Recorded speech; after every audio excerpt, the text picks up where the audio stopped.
Okay, have you seen them yet? The sudden surge of all those scooters. The San Francisco MTA impounded dozens of scooters. These scooters run amok. They zip around on the sidewalk and sometimes get dumped right in the middle of it. Electric scooters made by the companies Bird, Lime, Lyft, Scoot, Skip, and Spin are appearing in many major cities across the country, bringing fun to riders, profits to scooter makers, and lots of potential risks to riders and walkers. While they seem like a very effective form of transportation in cities, they're also considerably dangerous. As they become more popular, injuries resulting from crashes are becoming more common, and people are starting to get angry. Cities such as San Francisco, Ventura, West Hollywood, and Davis have already started banning and limiting the use of electric scooters as a form of transportation. If changes are not made soon, other cities will follow and ban the use of electric scooters. In this video essay, I will be looking at the pros and the cons of electric scooters and the solutions for how to make them a safer form of transportation. By looking at the injuries electric scooters have caused, we see that there needs to be more regulations on these scooters in order for all cities to be on board with them. The reason everyone loves these scooters is convenience. Companies make it incredibly easy to start and stop your ride. All you have to do is download the app on your smartphone, add a credit card, and you're good to go. The app also lets you see how far you are from the nearest scooter and how much battery it has left. Another reason people love the scooters is how much fun they are. The scooters go about 15 miles per hour, which gets you places much faster than walking does. They also last for around 20 miles, which takes you very far in most cities. With people having fun and enjoying life on their daily commutes, the world is a happier place. I almost got hit 3 times.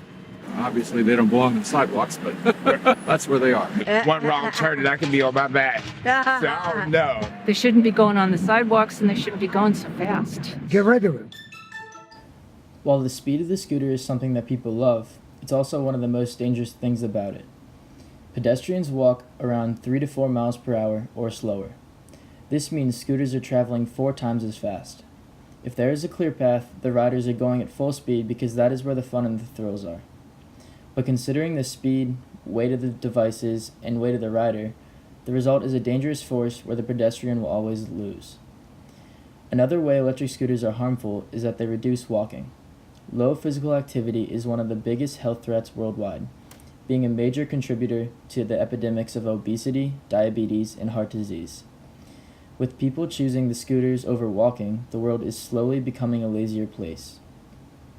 A third way electric scooters can be harmful is by making sidewalks a hostile territory for pedestrians. Even though scooters and other ridables are technically not allowed on the sidewalks, almost all the rides that I have personally seen occurred on sidewalks. If electric scooters become common on sidewalks, then pedestrians will start to stay away because they don't want to get hurt. In order to make electric scooters safer, there are a few changes that should be made. The first is that helmets should be required. People may not want to wear them, but they are very effective in reducing injuries involving the head. The second is the speed of the scooters should be reduced. With the scooters going 4 times as fast as pedestrians, that is an accident waiting to happen. I would suggest reducing the speed down to 10 miles per hour.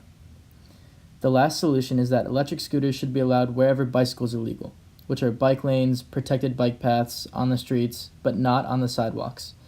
Sidewalks are where all of the accidents are happening. In our area, the scooters are most prominent in Washington, D.C. On the government field trip we went on recently, the scooters were everywhere except on the roads. Nobody rode them on the roads, and I didn't see one person wearing a helmet. Not riding the scooters on the road isn't exactly the rider's fault either. The city bike lanes were mostly blocked or in poor condition. The only thing riding the scooters in those lanes would cause is more potential harm. So, in order to reduce injuries to the rider and pedestrians, the city also needs to work with them so this is possible. One way to do this is by implementing complete streets. Smaller transportation, bikes, segways, and yes, scooters, they only work when cities make space for them. Planners can do this by designing complete streets. Complete streets is a new term that entered the lexicon of transportation planning relatively recently.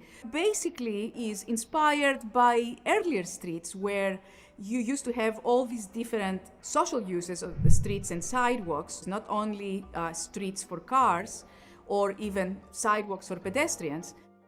Complete streets start by reducing the amount of space given to cars. Then the city can build protected bus bulbs, wider sidewalks, street-level plazas, and buffered bike lanes. Scooters will be a more realistic last-mile option when cities build networks of complete streets. So worry not, dear pedestrians, even if the scooters are here to stay. Cities are drafting standards for this brave new world of alternative transportation. And with any luck, the love for scooters just might push cities to build safer, more accommodating streets. The reason for all of this is to make the world a safer place. Electric scooters show great promise for the future. They are electric, convenient, fun, but also dangerous. If we want them to still be a part of society, there needs to be regulations to make them safer.